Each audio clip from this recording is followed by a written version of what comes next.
Welcome to the Adventures in CRE Audio Series. Join Michael Belasco and Spencer Burton as they pull back the curtain on everything commercial real estate and introduce you to some of the top minds in the industry. If you want to take your skills to the next level and be part of a growing community of CRE professionals across the world, this is for you. Hello and welcome back to the Adventures in CRE podcast. We got a good one for you today. This one kind of hits close to home only because I think it was season 3. Was it season 3 when we did deal making and deal doing, Michael? Was that season 3?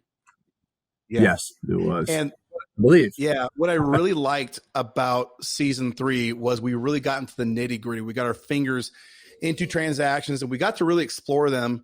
And that was a lot of fun for me personally because, you know, I don't necessarily do the transactional side of things. But whenever I see somebody that is transitioning from maybe a corporate side or I think, Michael, you were saying before we were talking, a cog in the wheel function to transitioning away from that and doing this thing themselves, I always think there's a ton of inspiration. There's a ton of information to take from those people. So today we're joined by Kyle Keene with Keene Development Group. And he's got a cool story. We're going to learn a lot from him. So I'm excited. Michael, why don't you go ahead and just do a quick little intro and we'll jump into the conversation. Yeah, thanks, Sam. As you said, and I am as well, I'm really excited to have Kyle on. Kyle's one of those great stories of why a lot of people get into real estate. You know, you get in early on, there's so much to learn. And, you try to get involved with companies where you can learn a ton, right? And sometimes you end up getting caught in the mix, even if your ambitions are to go out on your own. And you might end up staying there forever. Maybe it's because the opportunities are great, or maybe it's just you kind of got stuck in a position. And Kyle's story is one of which he had a great experience, spent a lot of time, learned as much, and had this difficult moment where he was trying to transition and figured it out, and was able to break away, move back to his hometown of Greenville, South Carolina, and really just take on a lot of really exciting and awesome projects. I don't want to give away too much. I'd love to have Kyle dive in and tell us his whole story. And it's really great. I think the message here is for all of our listeners is, how can you bridge the gap? If you want to be an entrepreneur, how do you make this transition? And Kyle, I think, has one of probably many blueprints out there, but it's a really fascinating story. So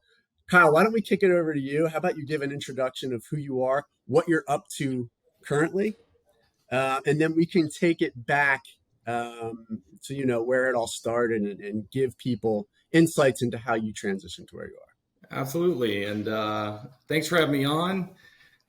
So my name's Kyle Keene, and so I started Keene Development Group, and we are out of Greenville, South Carolina. I'm a Greenville, South Carolina native, and got a bulk of my experience to this point in New York City on the construction end. Worked for a construction manager or a developer GC first, and then into a construction management group. And so I got to learn a lot about the hard costs of the project on the development side, which is my first boss, who I always looked at as a mentor. He wanted me to start on that end if I was up for it, because that's the most expensive part. That's where things really can go wrong, or they can go how they're supposed to go. So I dove in and learned as much as I could, ended up liking the industry a lot and staying in the industry.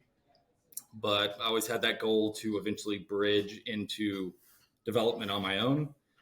And so I was always seeking those, what happens on the other side, the acquisition side, the underwriting side, all of that.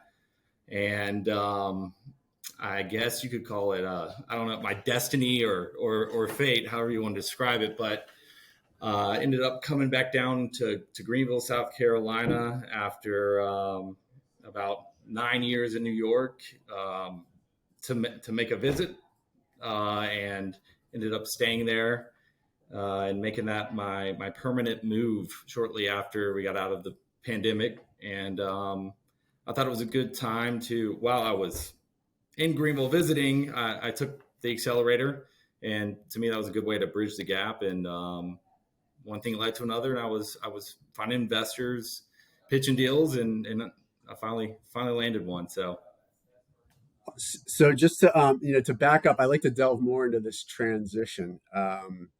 So you were primarily on really just the construction management side, correct? Back when you were in New York, Right. And that's really where the rubber meets the road, right? Like you can underwrite, you can value deals, and then that's really where the business plan, I like to say, and this even goes for asset management. If you're not in development and you're managing just, a stabilized deal or value add deal, the rubber meets the road on the management side. And it's really critical to understand the nuts and bolts of that. And so you spent 10 years diving into those details and managing all of that. So what was it, to get to your transition, what types of roadblocks were you facing, or how come it took you until this moment? Were there things that you felt you needed to learn that were gaps, or was it just that you didn't have the space or time to go out and find deals? What was it that prevented the transition? I would say it was a bit of both, but more. I went up to New York because during grad school I said, if I want to do this, I want to do real estate development. That was always my interest, but I want to go learn one piece of it if I need to, but I want to go learn and what I saw at the time, toughest place to learn, the most red tape, the most challenges. And to me, that was New York City.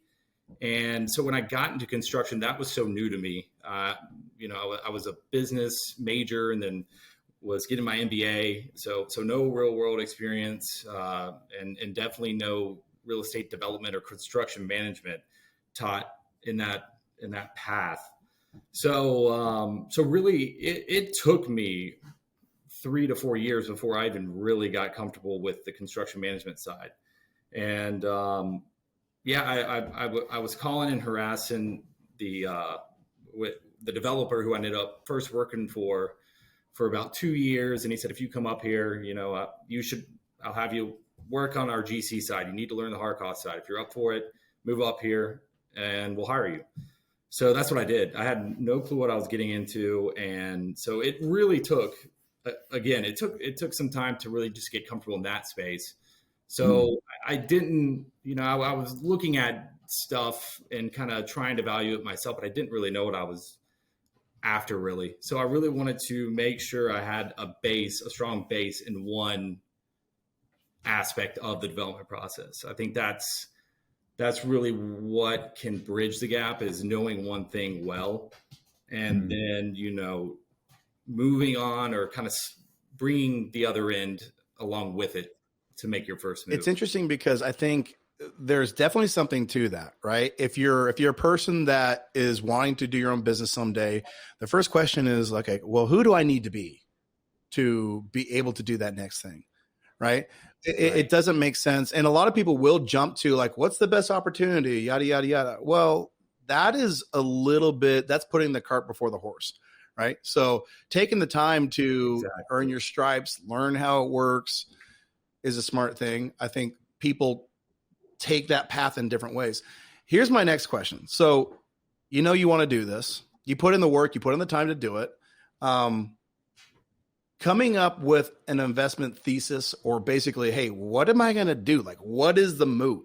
I want to, because I know even, you come hang out in circles when Michael Spencer and I are together in person, and we're just talking about business and, the ideas and things just kind of fly. And then all of a sudden, over time, they kind of consolidate down to an idea.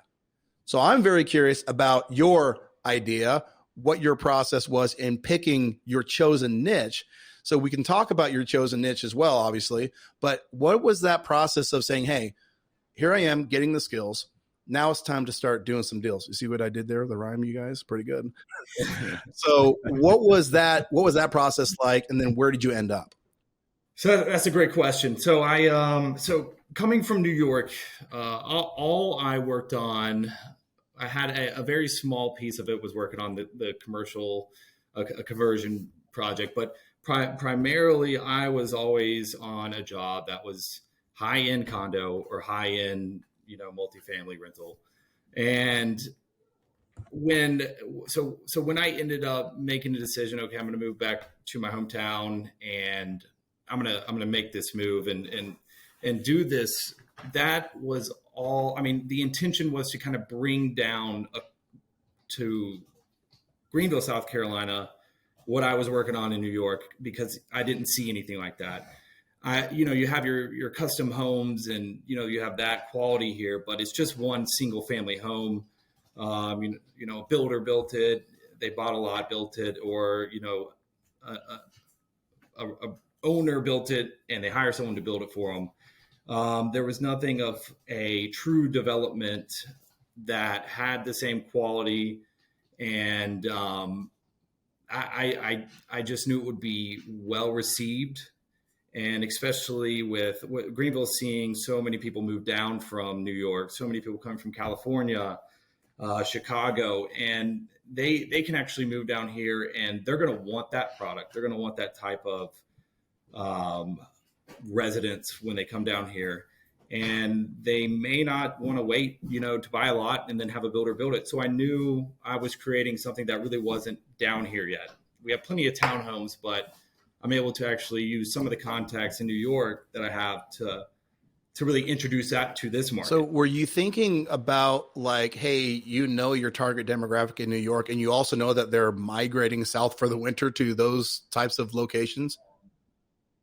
That was the goal. That was the intent. That's, it's funny because they say, what history doesn't repeat itself, but it rhymes, right? That same concept when you're looking at business models where they're proven in one area can be maybe not duplicated, but replicated. You know what I mean? And so taking a winning idea, exactly, applying that to, hey, we've already got a flow of people who have bought here.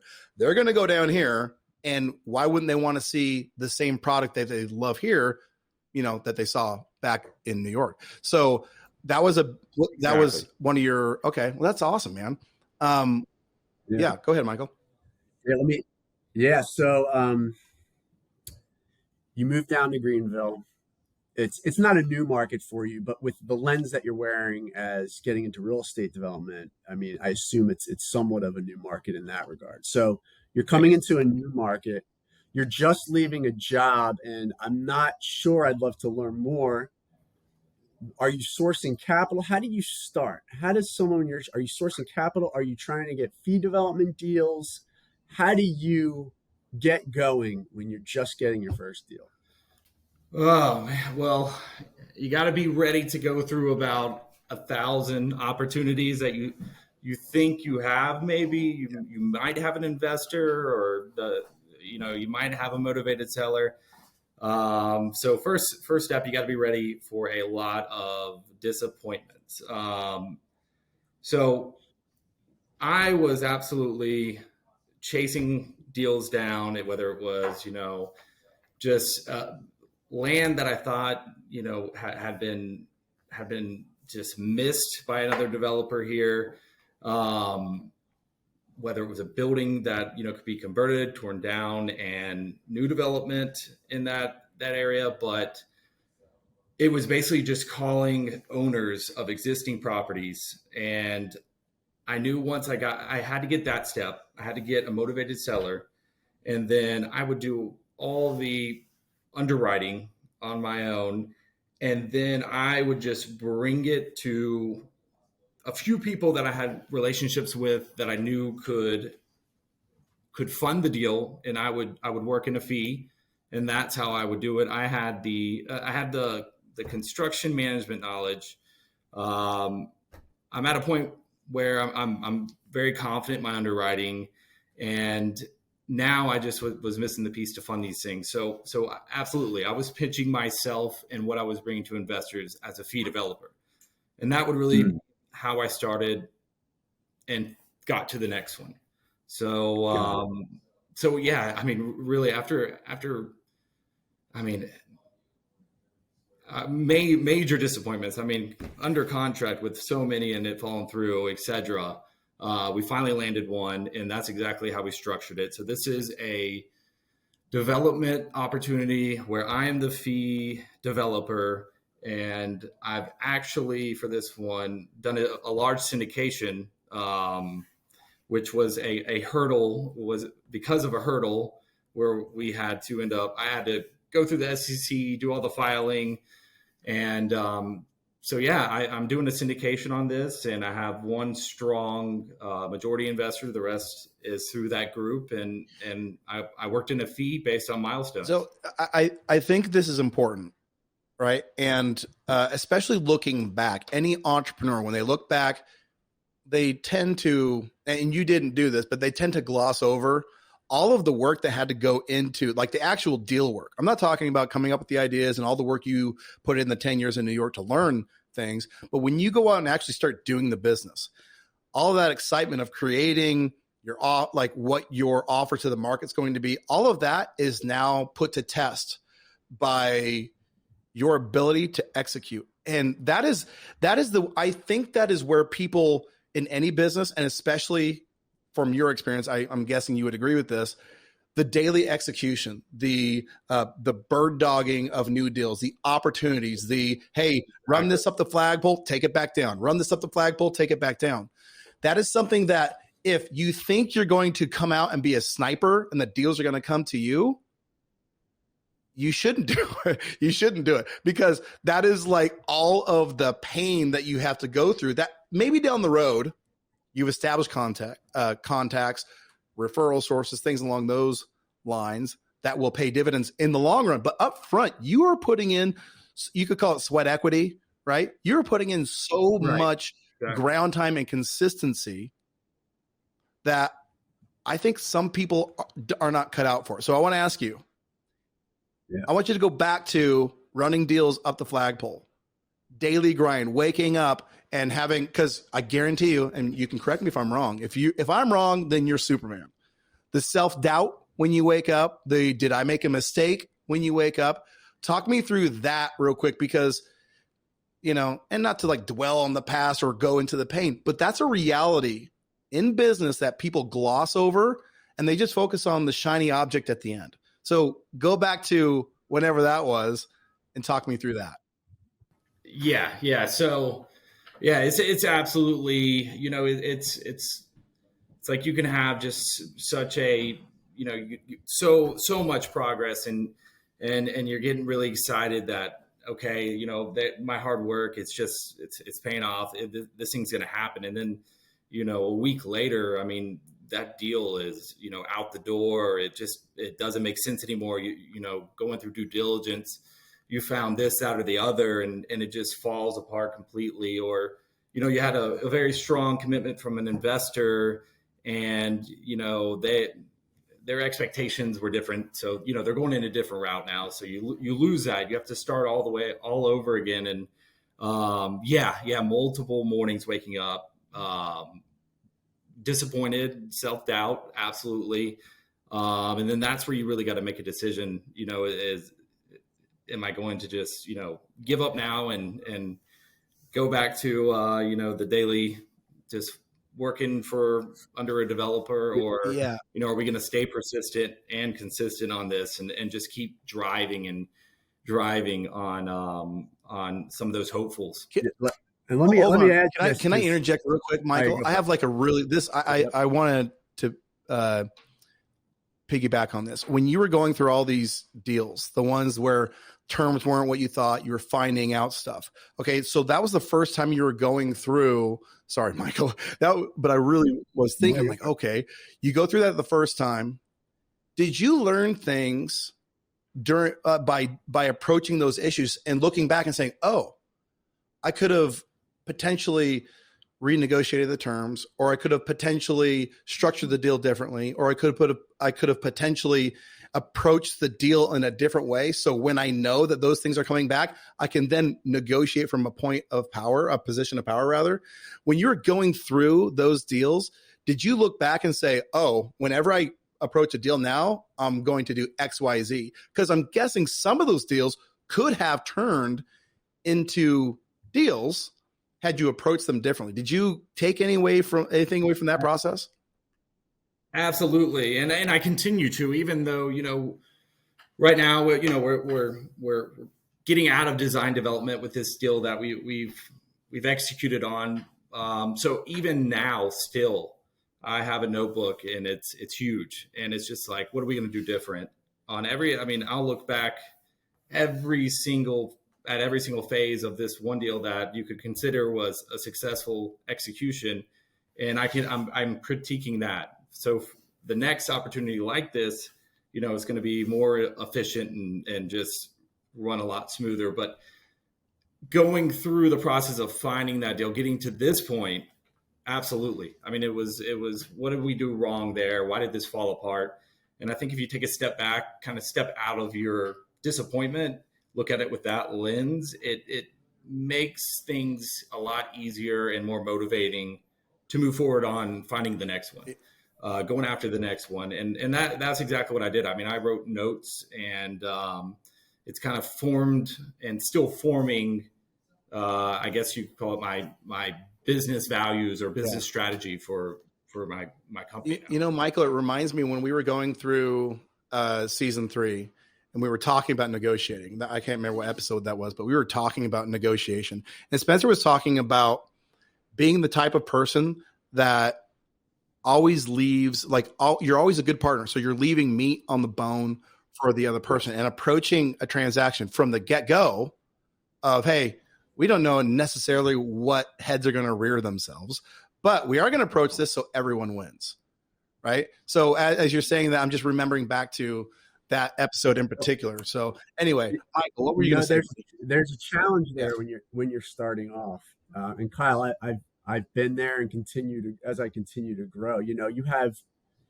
There's two things. There's time and there's time management, especially when you have nothing there yet, right? Like you're pursuing a deal, you're just starting out. You only have so much time in the day. You're not getting paid for that as you're out there pursuing that. And then you have to decide on whether to keep going or not. And then there's the capital piece. Not only is it your own money that you're spending, for me, it's either you're flying across country to check out a deal, or you're meeting with people, you're paying for consultants up front. So it's your own capital. But then there's the risk of somebody else's capital, where if you convince them, like on a development deal, there's a deal I'm working on right now where we're pursuing entitlements, right? And there's this pursuit capital. And when you are establishing new capital relationships and you're out there spending money, there's this feel. Not only are you leaving meat on the bone for the other person, it's almost like you have your reputation to preserve. And so you almost have this feeling of, I might just come out of pocket for this in order to preserve the long run reputation. So all these, it's almost like this anxiety and challenge. But through that, and I want to go back to the time piece, is that sometimes time is your friend, and reacting too quickly, like when you're thinking about there's a problem, the best thing to do, if you find a deal is something it wasn't, and I've experienced the same thing, Kyle, where you go down the road, you've spent money assuming something was something else, and maybe the seller represented something and it turned out to not be, which has happened to me. And then you think the deal's dead, right? And you got to go talk to the capital partner. This is what happened. Sometimes you just sit and you take time. Maybe you don't act on it for a day. It's almost like that saying where if you're angry and you write an email, never hit send. Exactly. You always wait till the next day. It's the same thing when you're managing all these different points. It's like, if there's this intense moment, never act and never react, right? And just wait. And sometimes you just sleep on it, or you go out, you go for a walk, or you go work out, or you go hang out with your kids, whatever it is. Right. And all of a sudden, things start moving. It's like, wait a minute, there is actually. So for everybody that's new or starting out, where it's like nothing's ever concrete, there's always this gray area where maybe it's not exactly what you thought. There's actually a workable deal here that's creative. Just give it some time. So, and I'm talking about time and capital in all different types of ways, but those are the two buckets that I sort of think of. And it's like your own capital, other people's capital, managing your reputation with capital, managing the expectations with capital, and then using time where, yes, you have certain deadlines and all that, but making sure that you manage that time wisely when it comes to interacting and reacting. And so, I'm sure you're experiencing that now, Kyle. And as you start to develop the reputation more, it gets easier and easier. But when you just get out there, that's just some of the tricks and sort of things I figured out. Just tranquilo, wait And for a minute. and exactly, and reputation. That I'm glad you said that, because that's the biggest thing to me, and I guess for anyone starting out right now. Because if that goes out the window, your first deal, or while you're working on your first deal, it's a lot tougher to recover from, in my opinion, on the next one, or at least with those investors. So that was such an important aspect of this deal. I assembled it's 6 parcels, and so we were dealing with 4 separate sellers, and it was just tough managing, or at least trying to work with all these personalities that had different reasoning behind why they were selling, or their what their goals were within this deal. So I had the majority investor in this deal. He was very patient. He's in the retail side of things, but no development experience, or before this, interest in getting into that. So he understood the process of a transaction. So I think that was really, I was really fortunate in this first one. And I think if anybody's out there wanting to go this path, go out on their own, seek that if you can. Someone who has at least done some kind of real estate transaction, whether it be the retail, office, a development project. But if possible, I think that's just so important to have someone right there, whether they're actively involved or not, that you understands. So you can kind of manage the expectations a little easier. Yeah, that's good. We're coming up here on time. And I'm curious if you're, and I think where we're going here, and you have some the cool thing about where you're at in your business is you can be incredibly nimble. There's opportunities with infill and these different value adds in local markets that a lot of these institutional investors are not going to be participating in. They're going to be standing on the sidelines. And I think that there's a lot of that coming. But I want to ask you maybe more of a subjective question. If you were to look back, okay, and look back at where you were before you jumped in with both feet, you acquired some experience, you acquired some knowledge, you took the accelerator, which would, bridge the gap in terms of some of the, soft skills that you need to, see whether or not deals were worth doing or not. What are some of the maybe invisible or unspoken of skills that you said, I wish I would have focused more on this, like negotiation skills, communication skills? Like, what are some of those things that you think maybe would have paid had I come in with that mindset? I feel like I would have done it faster, not better maybe, but faster. I mean, communication would have been a big one for me, because I think like you said, Michael, I came into a not a new market, but I had just spent a significant amount of time in a totally different market than Greenville, South Carolina. Communication is totally different. And that's wherever you go in these markets we have in this country. So I think if I would have initially approached my pursuit just more of softer in times, as in, really trying to communicate what my intentions were initially, and things don't move as fast as they do where I came from on a transaction side. People need to be, they want to know what your plans are. They want to be comfortable with who's buying their property. But just having the mindset of knowing, okay, I'm in a totally different market. People, do business differently in different places. So that was probably the largest thing. If I'm looking back now, can really say that I wish I would have approached it initially differently. And just having that mindset would have helped a lot. I love that. what you're basically saying is take time to understand the customs and the culture of a different market to what you're going Exactly. into. And I'm in the Northeast. I'm right outside of Philadelphia, and where some of the places I look at and am investing in are not this high intensity Northeast energy. Right. And I've learned that over time.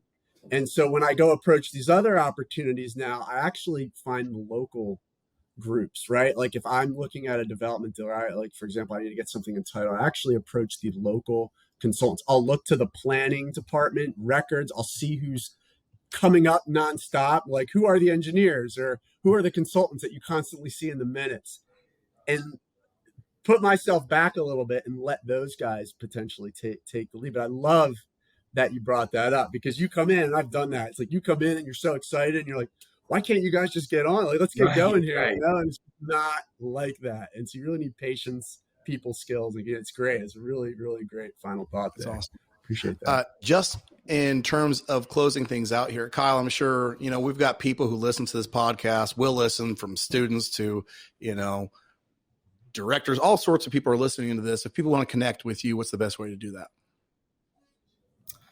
I would say the best way to do that is LinkedIn, and Keene Development Group has an Instagram as well. Okay. Awesome, man. Well, thanks for being on here. We do appreciate it. It's inspiring. I think a lot of people at some point in their career do aspire to, taking that step out into, the dark, I guess you could say. And so to see other people do it is inspiring. And it's been awesome talking to you. And for anybody listening, watching, whatever, thanks for coming and giving us your time. And we will see you on the next episode. Thanks for tuning into this episode of the Adventures in CRE Audio Series. For show notes and additional resources, head over to www.adventuresincre.com/audio series.